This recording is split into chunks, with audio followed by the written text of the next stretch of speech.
Yo me atrevería a decir que el mundo de las gafas de realidad virtual empieza a tocar madurez. Probé por primera vez la Quest y desde ese momento pensar, esto es el futuro del entretenimiento. Al final el deporte va de emociones. Nosotros hacemos streaming de emociones. Antes o después, los derechos de los highlights van a ser más caros que los derechos del vivo. Creo que el error que ha cometido mucha gente es que piensa, no, es que la gafa inmersiva, la gente ya no vaya a los estadios. Los derechos inmersivos todavía nadie les ha puesto un precio. Si ese precio es alto o bajo, todavía no lo sabemos. Bueno, bienvenido a un episodio más de Game Day. Hoy con Héctor. Héctor, mil gracias por darnos tu tiempo. Un episodio en el que queremos desengranar los secretos, las oportunidades de todo el mundo inmersivo. No solo de la realidad virtual, sino de todas las nuevas experiencias inmersivas. Y un poco el objetivo mío de hoy en este podcast es... Contamos siempre un poco lo que hay detrás del negocio de la industria del deporte, es que la gente, que nuestros oyentes sepan cuáles son las oportunidades que hay en todo este mundo de la experiencia inmersiva, que yo que he probado algunas, creo, y soy un firme creyente en esto, que son el futuro de la industria del deporte. Tienes tu historia en ello, ¿no? Un poquito. Así que, bueno, para empezar, me encantaría un poco que nos contase, ¿no? ¿Quién es Héctor? Y sobre todo, ¿qué hacéis en YBVR? ¿Cómo llegaste a fundar la empresa? Pues, Quique, lo primero, muchas gracias por darme la oportunidad. Enhorabuena por la trayectoria, porque me parece que el gameplay ya es acompañante mío. Ahora te cuento, yo le doy a la bicicleta y me paso muchas horas con tu podcast y me gusta, así que muy bien. Pues nada, yo soy Héctor Prieto. Empezaría por decir que soy amante del deporte, más de practicarlo que de verlo, si te soy sincero. Te escribía el otro día, este fin de semana estuve en la Quebrantahuesos, 200 kilómetros en la bicicleta, 10 horas, nada más y nada menos, muchas horas de entrenamiento. Y bueno, lo que hay ahí es compromiso, esfuerzo, cosas que luego se llevan a otras partes de la vida y a mí es lo que me gusta el deporte, la verdad. Ese afán de superación, ese estar ahí y tal. Por supuesto que disfruto un Wimbledon o un Australian Open, como he tenido la oportunidad, gracias al trabajo que tengo, de estar por allí. Y el deporte hay que verlo y sobre todo estar, es lo más interesante, ¿no? Y por eso nosotros hacemos un intermedio. Ahora te cuento. Y bueno, pues, ¿qué más contarte de mí? Soy un feliz padre de familia, que es una parte importante de mi vida. Vivo en Estados Unidos, he estado en California, ahora vivo en Atlanta. La verdad es que me gusta hacer paellas y si un día vienes con Atlanta, no te olvides que ahí estaremos. Y bueno, pues contaros un poquito cómo llegamos a esto, ¿no? Nosotros somos varios socios. Constantino y yo teníamos una empresa que nos compró Ericsson hace tiempo y fue Ericsson el que me empujó a ir a Estados Unidos. Nos lo tomamos como una aventura familiar, si quieres. Mis hijos están en edades ya entre 2 y 17, o sea, un momento interesante de familia. Y dijimos, pues vamos a vivir el sueño americano. Y fuimos para allá. Y la verdad es que, bueno, pues como parte de Ericsson, pues tuvimos la oportunidad de entender un mercado mucho más grande que el nuestro, con una mentalidad mucho más abierta, pero el bug del entrepreneurship, como dicen por ahí, llamó a la puerta de nuevo y la verdad es que me crucé con algunos compañeros y me empujaron a montar una startup del Silicon Valley, de las de verdad, ¿no? De la típica historia de garaje, ¿no? Exacto, fue una historia de garaje porque, bueno, pues de hecho... Cerramos nuestra casa de Atlanta, que es donde nos había llevado Ericsson. Nos fuimos a vivir a California. Mis hijos habían ya salido de casa, con lo cual teníamos bastante flexibilidad. Y empezamos en un garaje que estaba, de hecho, en San José, en la calle Hierbabuena. Y entonces dijimos, bueno, pues vamos a llamar a la empresa Hierbabuena VR, una empresa que la montamos españoles en un garaje. Y bueno, pues empezamos allí, vamos a buscar financiación, montamos un equipo de desarrollo, todo muy de película. Que luego te das cuenta que la realidad es bastante diferente, porque montamos un equipo de desarrollo allí ingenuamente. Vamos a montar un equipo de desarrollo allí cuando la gente de realidad virtual se la está llevando Apple, se la está llevando Google, no sé qué tal. Aquello fue un desastre. Lo cerramos enseguida, nos quedamos los fundadores solo en Estados Unidos y montamos el equipo realmente aquí, que hay un talento buenísimo, a unos costes muchísimo mejores que los de Estados Unidos. Y bueno, pues hay un montón de anécdotas de cómo dices, sí, el sueño americano, y vas allá a los inversores y no sé qué y tal. Todo eso luego en la realidad es muy distinta y se aprende mucho, además, está muy bien. Entonces, bueno, la visión o lo que nos inspiró todo esto estamos hablando de hace 10 años, o sea que somos de los veteranos del lugar. Por aquel momento Zuckerberg acababa de comprar el Oculus y había un tsunami en la industria. Bueno, todo el mundo hablaba de mundos virtuales y de todo esto. Y bueno, pues nosotros somos los ingenieros con una visión muy de tecnología, con una visión que veníamos de la Ericsson, donde de alguna forma el ancho de banda es algo premium y cómo llevar buenos contenidos en entornos de baja definición. Entonces, lo que nos ayudó a montar esto fue simplemente pensar, oye, ¿cómo podríamos hacer que no de mundos virtuales, sino mundos reales, de poner la misma cámara allí donde estamos y de alguna forma que con la eficiencia del ancho de banda que realmente lo puedas transmitir con lo que transmites un móvil? Entonces, pues decimos, vamos a hacer algo como los ojos, ¿no? Que aquí no ves, ¿para qué vas a transmitir esto? Y aquí ves muy bien, pues vamos a poner todo el pixel density donde va. Así conseguimos, pues, 4 veces más de calidad con la mitad de ancho de banda, algo así, y empezamos a trabajar. Uno de nosotros es tenista y nos llevó a la Australian Open. Impresionante la Australian Open. Y ahí es donde montamos nuestro MVP y nos cruzamos con Meta. Y Meta, pues le queríamos licenciar la tecnología y nos dijo, no, mejor monta un servicio de realidad virtual permanente, consistente, que esté siempre ahí, ¿no? Y bueno, montamos Stadium, que lo ha estado financiando Meta, llevamos ya 4 años, casi más de 1 millón de downloads y la verdad que ha sido una aventura de realmente aprender a hacer esto en escala. Ahí estamos. Y ahí, en todo eso, ¿cómo fueron? O sea, me estoy imaginando, me está hablando de realidad virtual hace 10 años, que es... En tecnología es como hablar de... Eternidad. Sí, es una eternidad. Es la eternidad. Sí. Yo esto es una cosa que digo mucho a la gente. Digo, si tú coges ahora y coges cualquier aplicación que es la que estamos acostumbrados a verlo en el día a día, YouTube, Instagram, TikTok. Bueno, TikTok sí existía, pero estaba naciendo casi. Y hace un pantallazo, busca en Google cómo eran a cómo son ahora. O sea, es que no te acuerdas de lo tosca y lo básica que era la aplicación hace 10 años. Entonces, estamos hablando de realidad virtual hace 10 años. Nacéis con el objetivo y la ambición de decir, vale, yo quiero transmitir estas experiencias físicas del deporte en experiencias inmersivas que una persona puede consumir desde cualquier lugar del mundo. ¿Cómo son las primeras conversaciones con las propiedades deportivas? Pues las conversaciones son así. Te pones las gafas. ¡Wow! ¿Qué podemos hacer juntos? Activaciones de marca. O sea, lo primero es, oye, vamos a hacer activaciones de marca. Pues mira, empezamos en la Mutua Madrid poniendo unas cámaras para ver cómo ganaba Rafa Nadal y los chavales, se montaba una línea de chavales, pues aprenden a ponerse las gafas, la activación, no sé cuántos y tal.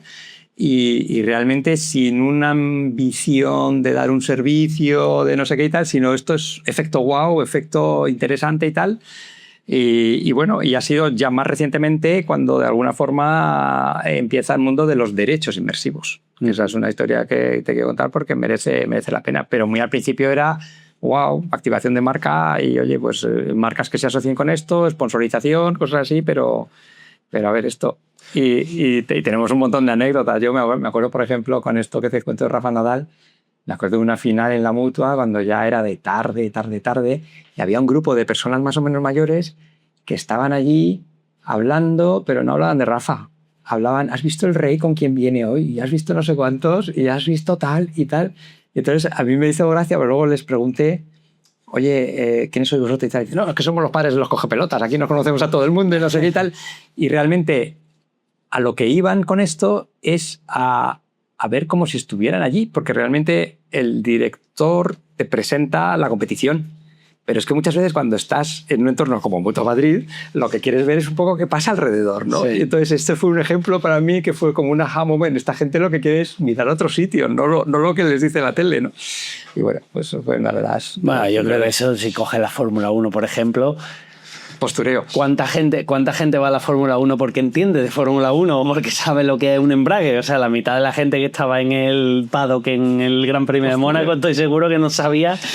Pues mira, hablábamos antes tú y yo del tema de las clases. Sí. Para mí, poner tus ojos a la inteligencia artificial es que de repente tienes los superpowers. Entonces yo voy a la Fórmula 1, no tengo ni idea de quién es Verstappen, pero me pongo aquí, esto me lo comunica, este que ves aquí, este es Verstappen, este es el otro, tal, y lo que hicieron, y de repente eres un superhombre. O sea, yo me acuerdo cuando estaba en Meta y empezaron con todo el mundo, o sea, todo el tema de Oculus, tal, y probé por primera vez la Quest, el primer modelo que salió, que tampoco es que fuese... la experiencia era que era complicado, estaba atado a un ordenador, costaba un dineral, pero me acuerdo ponérmelo y decir, y tener ese momento guay y pensar, para mí, esto es el futuro del entretenimiento. Es el futuro del entretenimiento porque yo como lo veo o como lo veía, creo que el error que ha cometido mucha gente es que piensa, no, es que la gafa inmersiva vamos a sustituir a la... Y sobre todo cuando se aproximan al deporte, no, es que vamos a sustituir, la gente ya no vaya a los estadios, ¿no? O sea, yo creo que no hay nada que te sustituya jamás la experiencia brutal de ir a un estadio y el ambiente, las sensaciones que vive ahí, es insustituible. Pero si tú te vas a, 100 años atrás, cuando no había ni radio ni televisión, tú solo podías ver el deporte en directo en el estadio. Después sale la radio, entonces de repente ya la gente que no tenía la oportunidad de ir al estadio podía seguir el partido por la radio. Después sale la tele y dices, oye, pues que entre la radio y la tele aparece una experiencia nueva que hace que la gente pueda consumir el contenido de una forma mejor. Eso es. Y ahora, para mí, la realidad virtual y todas las experiencias inmersivas es otra experiencia que se posiciona, porque desde la tele no ha existido ninguna tecnología disruptiva que haya cambiado la forma en la que consumimos los eventos en directo. Para mí, la realidad virtual es esa nueva experiencia que se sitúa entre la experiencia en vivo y consumirlo en televisión. Como dice nuestro amigo Peter Hatton, es una mejor experiencia, es un mejor vídeo. Y mejor vídeo o mejor experiencia realmente, porque es más que vídeo. Exactamente es eso, y además no compite, ni mucho menos. O sea, es otra cosa. Para mí, además, las gafas de realidad virtual como estas es solo una componente de todo este nuevo evento inmersivo. Estamos hablando mucho de los domes, de las proyecciones, de la esfera, de todo este tipo de cosas. Al final estamos hablando más de generar un contenido inmersivo y consumirlo en distintos factores de forma. Mira, el mundo Apple para eso es muy bueno. Tienes el reloj, tienes el Mac, tienes el iPhone, tienes la Vision Pro, y cada una de esas cosas las usas para ciertos casos de uso, pero todo es un ecosistema, ¿no? Entonces, pues lo que te decía antes, el tener los superpowers de las clases es parte del ecosistema para, si quieres ya ver vídeo, pues te pones unas de estas, o si quieres seguir el ambiente de tener una watch party con tus compañeros y con el jersey y con no sé qué, pues te vas a un dome de estos, ¿qué tal? Entonces, yo creo que es una mejor forma de ver vídeo, pero mucho más amplia que lo que significa las gafas de realidad virtual. Porque a vosotros, ¿qué hace distinto a WaveVR del resto de empresas que están dentro de este mundo? Porque hablas del ecosistema, nacisteis como una empresa de realidad virtual, pero ahora estáis transicionando, ¿no?, con el mercado un poco a un ecosistema más amplio. Pues yo creo que lo que más nos hace distinto son los 10 años de vida, que nos ha dado un poquito de perspectiva, ¿no? La verdad es que es interesante ver cómo tantos compañeros de viaje han ido cayendo, terminando y tal. Y como bien dices, empezamos con una empresa muy tecnológica, donde tenemos unas patentes tecnológicas en Estados Unidos que nos resuelven ese problema, que hacen que se vea muy bien, porque al principio no se veía bien. Acuérdate que la gente a mí me decía, no quiero el cardboard, no lo quiero, me mareo, no sé qué tal. Entonces, lo primero y fundamental es que la experiencia sea impresionante. Digo que se vea, pero desde luego el audio también es una componente importante y tal. Pero es que poco a poco hemos ido evolucionando y mucho más en nuestra última fase a ser una empresa de contenidos, donde lo que realmente nos compran es el contenido inmersivo y la tecnología es el enabler. Entonces, ¿qué nos hace diferente? Pues nos hace diferente que no solo somos una empresa donde hacemos una activación como lo que te he contado de Rafa Nadal en el Australian Open o en la Mutua, ¿no? No solo somos una empresa que tenemos un laboratorio de ideas y de innovación que mi compañero, mi amigo Víctor, como te decía, tiene todos los juguetes que salen en el mercado porque nos los dan el primero y tal. Que todo eso también, y es fundamental. Pero yo creo que lo que realmente nos hace diferente en el mercado es la consistencia de hacer esto en escala. O sea, y además dar un end-to-end con nuestros clientes, es decir, de negociar unos derechos con las ligas y los clubes, de tener la producción, de tener un servicio consistente, se dice en inglés, ¿no? O sea, que está siempre ahí el contenido, que tiene contenido nuevo y todo eso. O sea, hacer esto en escala como se hace en la televisión, pero a nivel VIAT, es lo que yo creo que nos hace sobre todo diferentes. Te comentaba, acabamos de constituir una nueva sociedad, una nueva aventura que es Wavy Studios, una productora de contenido inmersivo que tiene por un lado la parte original, la parte de creatividad, de crear las historias en torno al deporte y algunas otras cosas que estamos moviendo ahora, y tiene también la parte viva. Entonces ese factor realidad de estar dando un servicio todos los días es lo que yo creo que todavía no encontraré.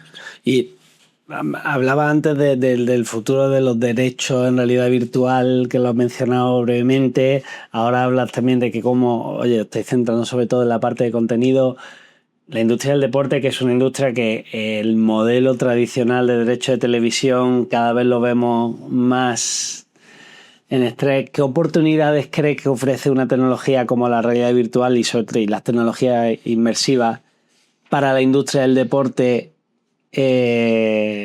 ¿Dónde está el posible negocio? ¿Qué ofrece para los aficionados?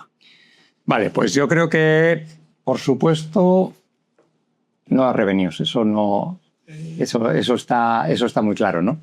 Pero también enganchar las nuevas generaciones, porque yo creo que eso el deporte le preocupa cómo el fandom va envejeciendo con el tiempo, y sobre todo hay deportes, el tenis en concreto, pues que a los jóvenes les cuesta mucho tragarse una final de Wimbledon entera, ¿no? Pero mira, yo creo que lo más interesante es que estamos creando nuevas revenues muy concretas. En concreto, estamos con el Manchester City creando una nueva categoría de sponsorización. Es decir, las marcas están acostumbradas a, bueno, pues te vendo esto, otro o tal. Bueno, pues marcas que sponsoricen el contenido inmersivo y además validados de alguna forma por un Manchester City, que no es un equipo de tercera división, pues hace que se cree un nuevo asset, una nueva forma de darle a tus sponsors un nuevo negocio, ¿no?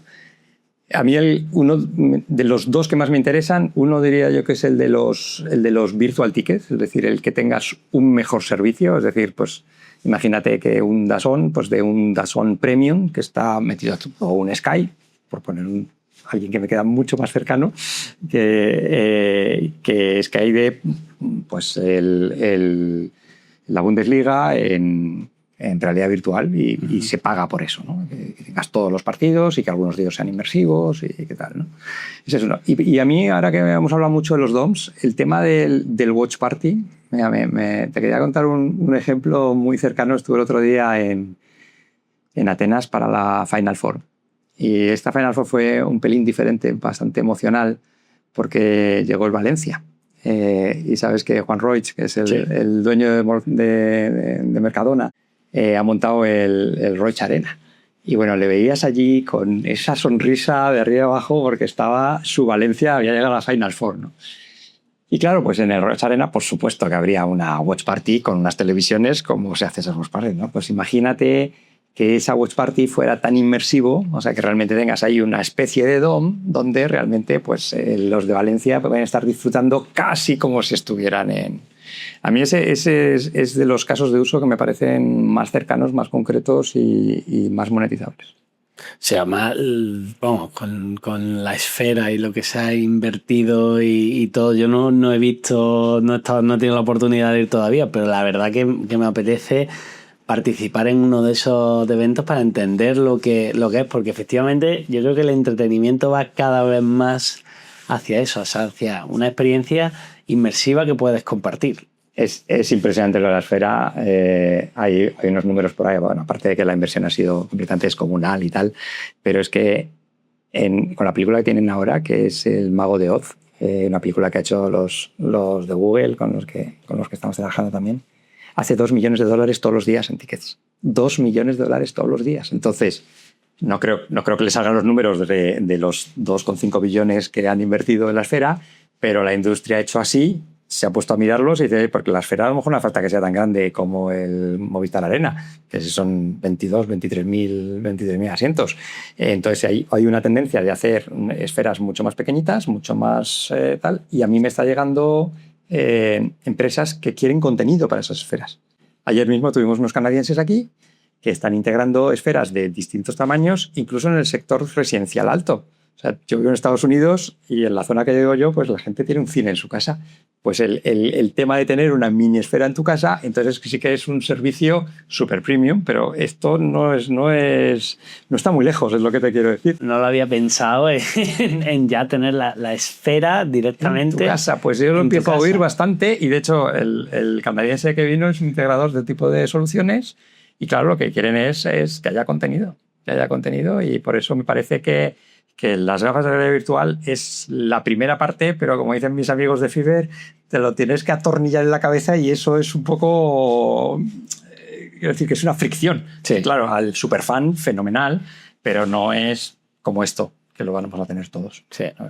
Ahí, además, si te fijas, toda gran revolución en el mundo de los contenidos, en el mundo del entretenimiento, casi siempre utiliza el deporte como anchor, ¿no? Como ancla o como piedra de partida, como base para cambiar el consumo del usuario. O sea, pasó lo mismo con la televisión de pago, ¿no? Cuando la televisión de pago nace, basa todo su modelo de negocio en pongo los contenidos deportivos. Pero, aquí. ¿sabes por qué es esto, no? Porque al final el deporte va de emociones. Y al final lo que trata de transmitir la radio o la televisión son emociones. Esto transmite las emociones de una manera impresionante. O sea, Sí. cuando hemos hecho esas jornadas internas de qué somos, qué hacemos, qué no sé qué, pues lo que decimos es nosotros, hacemos streaming de emociones. O sea, hacemos que las emociones te lleguen allá donde estés y que te sientas como si estás allí. O sea, esa parte de las emociones es verdad que es una cosa en todos los episodios que he ido hablando, de todas las conversaciones que tengo, es como el denominador común de el todo. Hilo conductor del negocio del deporte.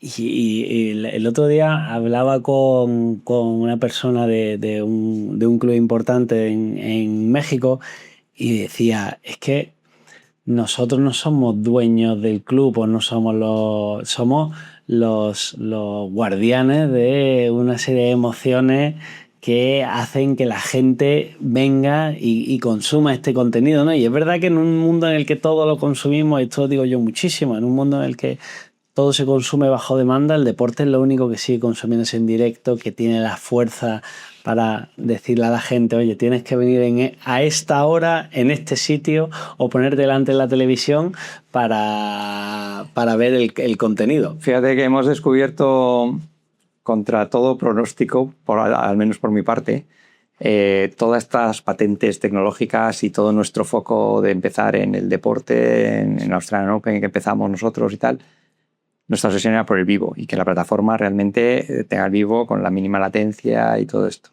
Pero luego en el uso nos hemos dado cuenta que de dos contenidos que interesan mucho, que son los replays.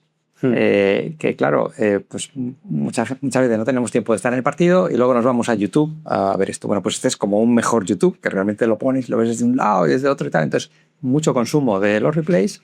Y luego también un contenido que cada vez empieza a ser tendencia y que eso lo hemos hablado muchas veces, ¿no? Que es lo que llamamos behind the scenes. Es decir, lo que el ojo no ve.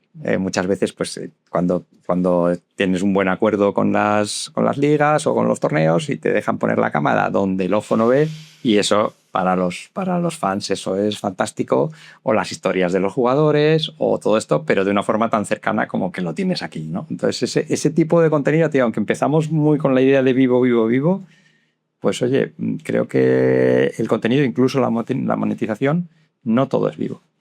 Lo cual Bueno, es eso interesante. o sea, yo sé los que defienden que antes o después los derechos de los highlights van a ser más caros que los derechos del vivo, porque efectivamente el vivo tiene una serie de particularidades y el deporte tiene una serie de particularidades en el consumo que hacen que los aficionados quieran verlo en directo. Pero es que el consumo de verdad ocurre en el contenido alrededor del evento en sí y en todo lo que son las repeticiones, por cómo estamos consumiendo ahora todo el contenido. Yo siempre pongo este ejemplo. Y cuando dicen que los jóvenes no consumen deporte, digo, bueno, no consumen deporte relativamente, porque si yo pienso cuando yo era pequeño, las horas que yo pasaba la semana consumiendo deporte, hombre, me tragaba el partido de 90 minutos porque es que no tenía otra alternativa. Claro. O sea, yo era aficionado del Madrid, entonces mi consumo de deporte semanal era el partido del Madrid, las noticias de deporte todos los días, que eran 10-15 minutos, más el partido, o sea, vamos a ponerle 10 minutos de noticias, pues 70 minutos, más el partido de 90, estamos en... Pero ahora estás mucho más 160, tiempo, pero con el 160 minutos, más el día después, que duraba otra hora, pues estaba en 220 minutos de consumo deportivo a la semana. Y eso hoy un niño lo consume al día.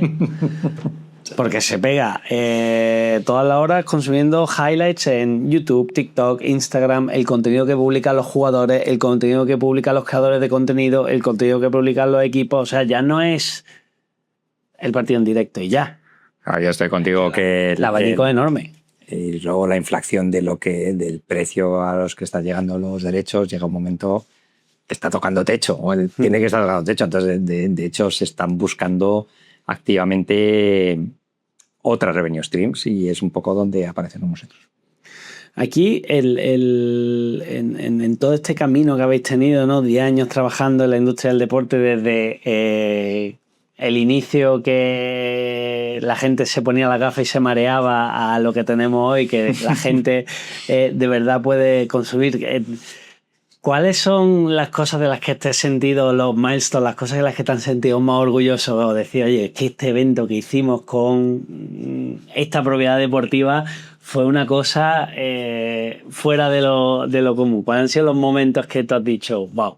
Pues mira, para mí, yo creo que sin lugar a dudas, estar en Wimbledon, ser parte de Wimbledon, era como, wow, estar en Wimbledon. Era una cosa, además, el primer display que hicimos en Wimbledon, éramos como 20-25 personas, o sea, aquello fue una cosa enorme, fue un proyecto con Vodafone y la verdad es que me encantó. Sí que es hasta le tengo más cariño al Australian Open, que hemos ido varias veces, y me acuerdo que el primero fue, no sé si conoces a Craig Tilley, que ha sido el CEO de Australian Open mucho tiempo. Ahora le ficharon este año en el US Open. Pero fui a Australia a verle, se puso las gafas y me dijo, oye, se las quitó y me dijo, oye, la tierra de Rafa de la pelota me ha salpicado, así como diciendo, impresionante lo que veo. Digo, te puedes venir este verano y lo hacemos. Y fue como, ¡bah! Y entonces llegamos allí, nos fuimos toda la empresa Australian Open, estuvimos un mes entero en Australia, que yo me enamoré de Australia como país, me enamoré del Australian Open y es el que tengo más en mi corazón, ¿no? Pero como nivel Wimbledon. Si me preguntas cómo marca, pues joder, lo que estamos haciendo ahora con Man City o con el Paris Saint-Germain, pues son marcas impresionantes, ¿no? Y otro que le tengo mucho cariño también porque hemos hecho muchísimo y de hecho recientemente hemos llegado a un acuerdo más largo y tal, es con la Euroliga de básquetbol. La verdad que me han faltado muy poquitas Final Fours que no he estado y creo que tiene un recorrido impresionante. Y en esta, con la Euroliga, ¿en qué es lo que estáis trabajando ahora? Que son un poco el panel que estáis ahora...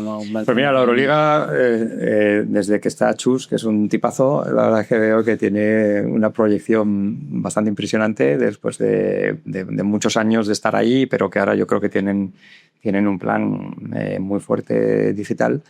Y bueno, pues hemos llegado a un acuerdo para desarrollar conjuntamente todo lo inmersivo. Todo lo inmersivo que significa las gafas, significa los DOMs, significa en el móvil. De hecho, lleva años una app de Euroliga que tiene nuestra tecnología y que hasta ahora pues no le hemos puesto el marketing necesario para que realmente los usuarios vengan ahí. Pero vamos, el proyecto es bastante ambicioso, estamos en las primeras fases y espero poderte contar más en los próximos meses. Es que ahí, o sea, para mí tenéis una cosa muy curiosa, estáis en un mercado tan de vanguardia que vuestro crecimiento también está un poco limitado por el crecimiento de la propia industria, ¿no?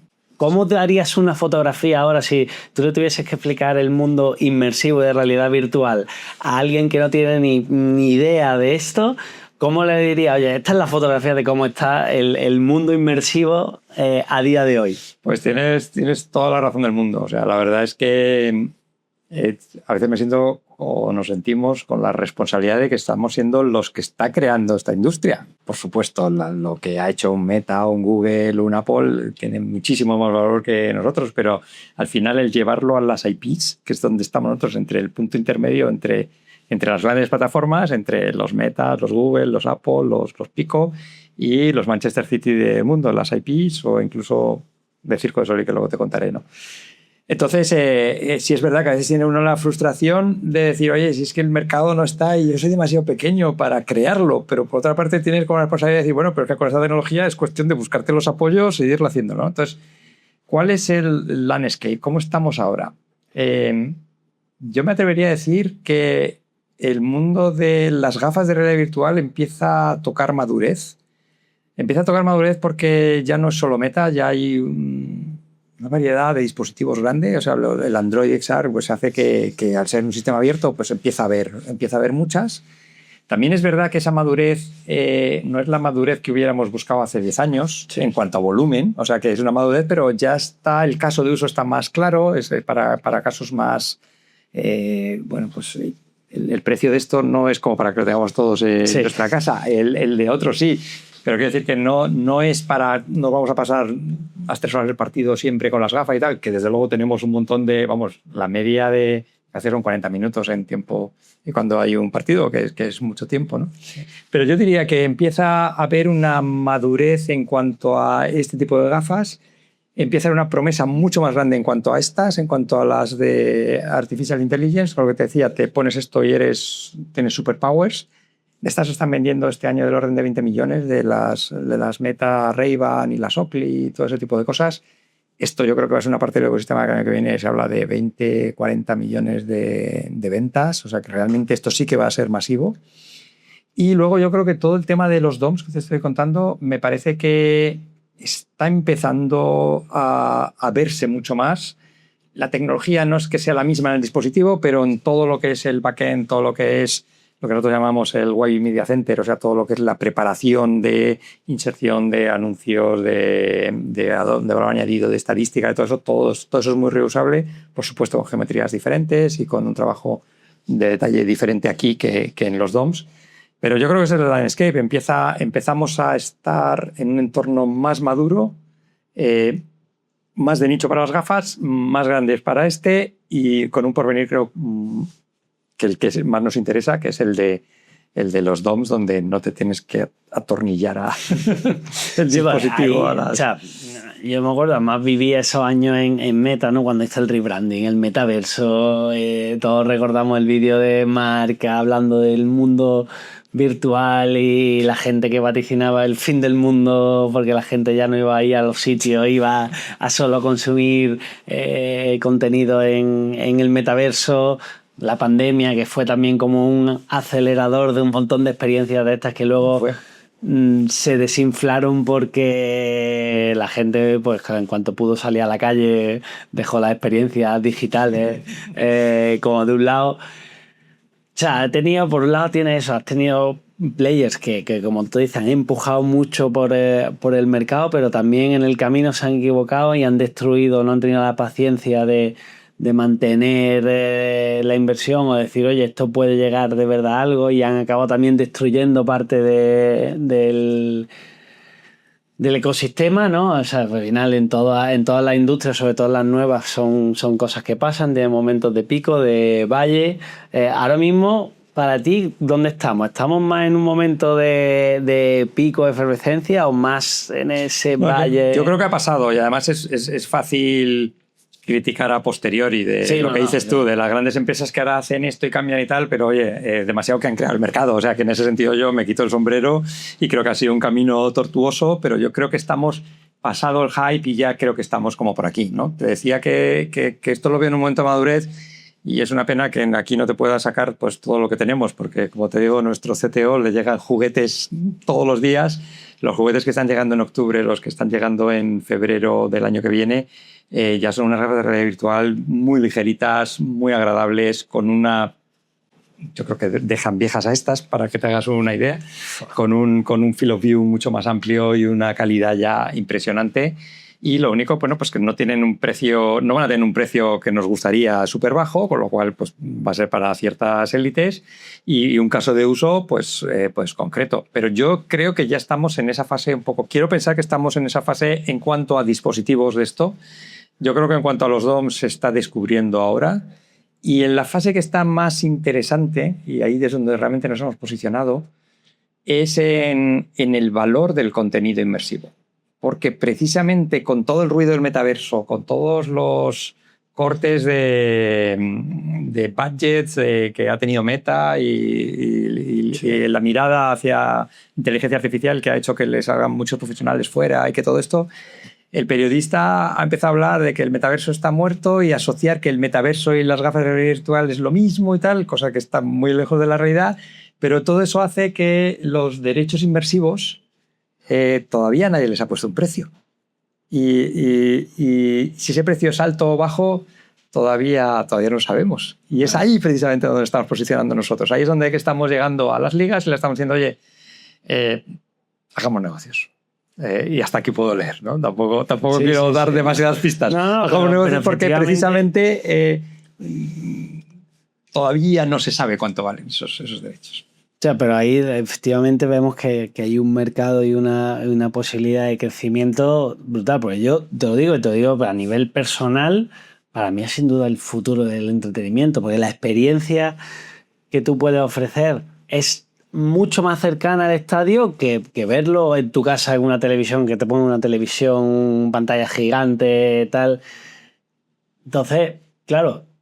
Y luego escucha a gente de la industria, pues, oye, las limitaciones para acceder a los estadios. O sea, el ir al estadio es la experiencia más premium que tú puedes ofrecer como propiedad deportiva. Pero son muy pocas las personas que pueden ir al estadio. O sea, aquí en Madrid, ir al estadio al Bernabéu es verdaderamente difícil, porque tienes que ser socio, para ser socio hay una lista de espera de no sé cuántos años.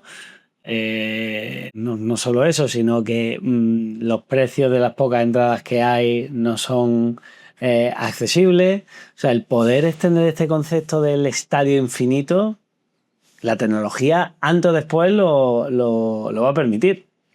Pues mira, antes me preguntabas qué nos hace diferentes y te dije que lo de los 10 años precisamente es por esto, porque si no tienes esos 10 años de bagaje, oyes al periodista que el VR se ha muerto y que está, y entonces dices, bueno, pues sí, es verdad, ya cambias de estrategia y tal. Entonces, si realmente tienes un poco esa experiencia, pues ves un poco por dónde pueden ir las cosas y por qué esto tiene un valor enorme. Pero también hay que ser consciente de que las cosas tienen que ir poco a poco, ¿no? Sí. Entonces, el estadio infinito, para mí, realmente el efecto sold out le llamamos ahora, ¿no? Y lo estamos viendo, de hecho, estamos haciendo nuestros pinitos en música. Y de hecho también hemos lanzado esta semana en Málaga una nueva aplicación de cultura, Culture lo llamamos. Tenemos un acuerdo con el Circo de Soleil y otro con el Ballet de San Francisco y súper interesante en ese sentido. Pero una cosa que estamos hablando mucho es decir, bueno, pues es que en un concierto o en un partido es que realmente pues se queda sold out y no tienes que hacer. Entonces, desde luego que la mejor experiencia es ir al estadio. Pero a veces el estadio, primero, no está en tu ciudad o no está en tu país. Y segundo, pues a lo mejor no tienes los dineros para ir a una Super Bowl, por ejemplo, ¿no? Claro. Entonces, ¿cuál es el siguiente? Pues bueno, pues estamos hablando de sold out. Para mí el siguiente es pues te pones una gafas de realidad virtual y lo ves fenomenal. O te pones un una watch party con otro montón de personas que están con el jersey el mismo que tú, con la cerveza, con no sé qué y tal. Y para mí esa experiencia también se parece bastante. Y lo que nos está haciendo Cosme en Estados Unidos me parece que demuestra ese muy interesante, ¿no? Incluso tenemos uno que es muchísimo más popular, que es tener esa experiencia en el móvil, donde tú puedas también mirar con el móvil y con una cámara 360 puedes mirar donde quieras y tal. Entonces, claro, no es lo mismo el móvil que esto, pero también estamos jugando con esa parte muchísimo más democrática. Ahora que estaba hablando de Circo del Sol y otras experiencias fuera del mundo del deporte, con quien tenéis que hablar es con Bad Bunny para poner ahí la casita de Bad Bunny, que ha habido tanta polémica de que iba solo cierto tipo de gente, tal, no sé qué, metéis ahí las cámaras para producir y así cualquiera puede estar en la casita de Bad Bunny, ¿no? El Atleti de Madrid estaba montando una historia mediática bastante importante, ¿eh? Sí. Es que, y lo he demostrado ahora con esto de Bad Bunny, porque es impresionante. Primero, me contaban los números, hicieron sold out, pero inmediatamente, pero si se han vendido 600.000 entradas, me parece que había peticiones por 3 millones o algo así. Sí. O sea, absolutamente una burrada, ¿no? Con lo que eso te dice que hay una demanda no servida. No, o sea, ha habido, en ese caso particular, 2.600.000 personas que no han podido asistir. Y es que lo que yo digo, que al final, si yo no puedo ir a la Super Bowl o a un evento deportivo o a un concierto, a lo que sea, la siguiente alternativa que tengo es verlo en mi casa en la tele o en un bar en la tele, pero siempre es ese tipo de... dar otros grados. Entonces, para mí, la realidad virtual es eso, se posiciona en la mitad. O sea, un poquito es peor que ir al estadio y verlo en vivo, porque nada va a sustituir eso, pero es mejor que verlo en la tele. Por eso, cuando te pones en un dom y estás con otros tomándote una cerveza y pegando los mismos gritos y todo esto, pues es un watch party. Eso también es otro elemento, ¿no? Que el deporte en particular es una cosa que es mejor cuando la consume compartiendo esa experiencia con otros aficionados, ¿no? Porque al final no hay nada que una como une el deporte. Y un poco lo que siempre se ha pecado, o una de las grandes críticas a todas estas experiencias de realidad virtual de las gafas, es que te aislaban un poco del resto. Es cierto, pero mira, ahí te acordarás de cuando estabas en Meta, tienen ahí dentro del ecosistema hay un watch party donde tú estás viendo el partido con otras personas en otra ciudad. Y la verdad que está bastante bien montado porque incluso tiene un sonido espacial donde tienes aquí a tu amigo de la derecha, le oyes por la derecha, se mueve y lo pones aquí y tal. O sea, realmente el efecto es bastante bueno. Yo creo que hemos visto hasta porcentajes de 10 o 15% de personas que se meten en Stadium y que utilizan el Watch Party. Desde luego no es lo mismo, incluso ahora estamos viendo watch parties de estar en la misma habitación, que es curioso porque entonces puedes comentar otras cosas, entonces dos personas en la misma gafas que están viendo porque tienen estadísticas, no sé cuántos y tal. O sea, ahí estamos experimentando bastantes cosas, la verdad. Qué bueno, pues Héctor, yo creo que así para terminar, lo que me gustaría, porque este episodio vamos a tener que repetirlo varias veces porque es una industria que está avanzando a un nivel que lo que dicen, los juguetes que están por llegar a final de este año, principio del año que viene, pueden cambiar todo. Ahora Meta ha vuelto a sacar otra gafa, otro modelo de gafa nuevo de inteligencia artificial. Seguramente más compañías entrarán en este mercado, y yo creo que va a ser un mercado que va a evolucionar muchísimo, y las oportunidades que se van a desarrollar ahí en los contenidos van a ser enormes, ¿no? Entonces, así para terminar este episodio, ¿no? ¿Qué mensaje te gustaría dar a la audiencia, ¿no? Pensando que son todos, que principalmente estamos hablando de ejecutivos de la industria del deporte. O sea, ¿cuál es la gran oportunidad o qué mensaje te gustaría que la conclusión con la que te gustaría que se quedase la gente que ha visto este episodio? Pues primero agradecértelo porque creo que es un buen mensaje el que podemos dar ahora, de que estamos en el medio de una transformación hacia ser esa empresa que sea tu partner en este nuevo contenido. Estamos hablando de un nuevo contenido con unas nuevas formas de monetización, con una componente de innovación muy atractiva y estamos buscando partners de contenidos que son las ligas, que son los clubs. Seguimos buscando crecer y crecer ahora mucho en Europa, seguimos en Estados Unidos y bueno, pues que pensamos que esta tecnología está en una fase más que interesante donde ya se están tocando los resultados. Yo el último mensaje que me gustaría dar, que siempre nuestro CTO nos lo había predicho de alguna forma, este negocio empezó donde las Metas, los Google y los Apple inyectaban capital en el sistema para que la gente nos compráramos gafas, para que esto existiera. Y en esta fase lo que estamos viendo es que el driver lo están teniendo las IPs. Y entonces ahí a nosotros nos podéis ver como alguien que está con una pata en esas grandes plataformas y con la otra pata en los IPs, juntando esos dos mundos.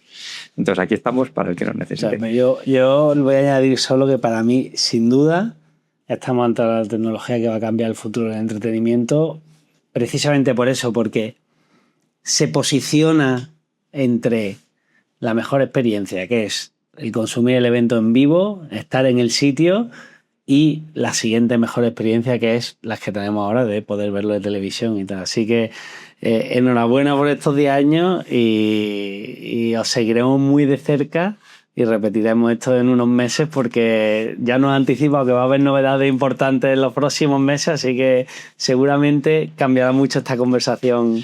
Pues muchas gracias, Quique. Nos veremos en alguna parte del mundo, seguro, que creo que viajamos los dos un poquito. Muchas gracias y sí, espero volver con los deberes hechos. Seguro.